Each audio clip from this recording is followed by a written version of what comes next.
დასკვნას, რომელსაც განსაკუთრებული ინტერესით ელოდნენ, მწვავე კრიტიკა და ნეგატიური გამოხმაურება მოჰყვა ხელისუფლების ოპონენტების მხრიდან. იმ პოლიტიკურ ძალებს შორის, რომლებმაც კომისიის ხდომაზე დასკვნის პროექტს დღეს მხარი არ დაუჭირეს, გახარიას პარტიასთან ერთად ხალხის ძალაცა, რომელიც მეტ კონკრეტიკას ითხოვს.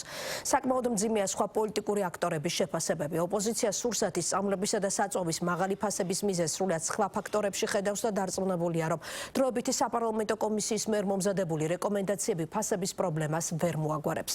ოპონენტების შეფასებით კომისიის წევრებს ფასების შესამცირებლად არც ერთი სწორი და კონკრეტული რეკომენდაცია არ შეუმუშავებიათ.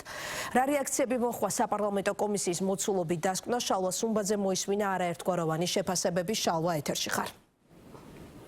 დასკვნის შეფასებისას ის, რაც ოპოზიციას აერთიანებდა, იყო ის, რომ მიიღეს ჯერ კიდევ გუშინ საღამოს დოკუმენტი და იქიდან გამომდინარე, რომ ეს დოკუმენტი საკმაოდ სქელტანიანია და მოიცავდა 100 გვერდზე მეტს, ორივე ოპოზიციური პარტიის წარმომადგენლები ითხოვდნენ, რომ მათ ჰქონოდათ რაც შეიძლება მეტი დრო იმისათვის, რომ ის კონცეფცია, რომელიც შემუშავებულია ამ დასკვნის მიხედვით, ამ კონცეფციას გაცნობოდნენ და შესაბამისად ესაუბრათ მოიცავდა თუ არა ყველა იმ პუნქტს და ცვლილებას ეს დოკუმენტი, რომელიც მათი აზრით იყო განსახორციელებელი, ასევე მაგალითად პარტია გახარია საქართველოსთვის წევრები ფიქრობდნენ, რომ კომისიის მუშაობა არ უნდა შემოფარგლულიყო მხოლოდ კომპანიებთან შეხვედრით და აუცილებელი იყო როგორც ეროვნული ბანკის პრეზიდენტი, ასევე მომხმარებელთა უფლებების და კონკურენციის სააგენტოს წარმომადგენლები მოსულიყვნენ ხდომაზე და მათაც გაეცათ კითხვებზე პასუხები და დასკვნა მხოლოდ და მხოლოდ ამის შემდეგ შემუშავებულიყო, შესაბამისად არც ხალხის ძალამ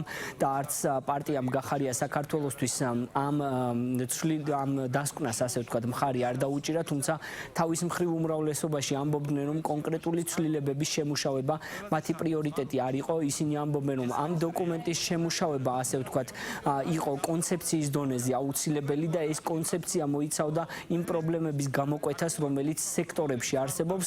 კონკრეტულ ნაბიჯებზე კი ამ შემთხვევაში ერთის მხრივ მთავრობამ, ხოლო მეორეს მხრივ საკანონმდებლო ორგანომ ამ დასკვნის საფუძველზე უნდა იმსჯელოს. შესაბამისად, უმრავლესობაში განმარტავენ, რომ როდესაც დასკვნას კენჭი ეყრება ბიუროზე, შემდგომში წარედგინება პარლამენტს და აღმასრულებელ ხელისუფლებას გამოიკვეთება ის ნაბიჯები და ის ცვლილებები, რომელიც შემუშავდება იმისათვის, რომ საშუალოვადი ამ პერიოდში და ამ ვადად დაახლოებით 6-დან 9 თვე პერიოდი დასახელდა კონკრეტული შედეგები ნახოს მოსახლეობამ.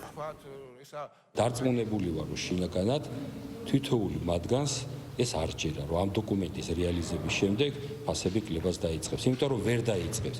ფიზიკურად შეუძლებელია, არ არსებობს ესეთი რაღაცა, იმიტომ რომ პირველი რაც გითხარით, ფასებზე რომ მოხდეს რეალური ცვლილებები და ფასებმა დაიწყოს კლება, აქ საჭირო არის კორუფციის წინააღმდეგ და კორუფციის დამარცხება, ნეპოტიზმის, მონოპოლიის დამარცხება და კარტელური გარიგების დამარცხება, რაც ხელისუფლებას და ოცნებას არ სურს და არ უნდა. კომისიის შექმნის მიზანი და ასევე დასკვნის შესაძლო შედეგი უნდა იყოს ის, რომ ქვეყანაში სამხარებლო მაღალი ფასები შემცირდეს.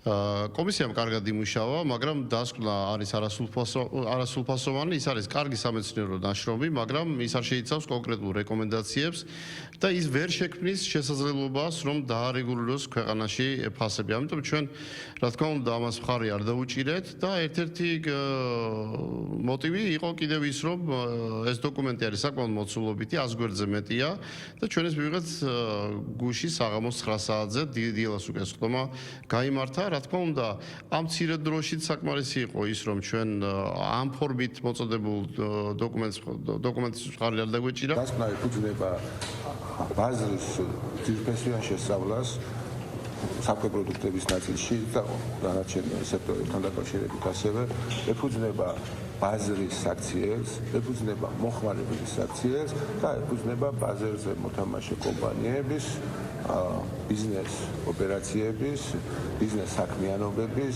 ფინანსური სტაბილურობის და სავაჭრო ურთიერთობების შესწავლა. აღნიშნული დასკვნა ბიუროზე კეჭესხაზე დადგება და შემდეგ აღმასრულებელ ხელისუფლებას გადის. როგორც უკვე გითხარით, კომისიის მუშაობა ამით არის დასრულებული, შემდგომში უკვე პარლამენტმა ასევე სამთავრობო გუნდმა უნდა გააკეთოს განმარტებები იმის შესახებ, რა კონკრეტული ცვლილებები მოყვება შემუშავებულ დასკვნას, რომელზეც ფასების შემსწავლელი საპარლამენტო კომისია თითქმის 3 თვის განმავლობაში მუშაობდა. მადლობა შალვა სუმბაძემ გაგვაცნო პოლიტიკური გამოხმაურება იმ დასკვნაზე, რომელიც დროებით მას საპარლამენტო კომისიამ ფასებთან დაკავშირებით დღეს დადო.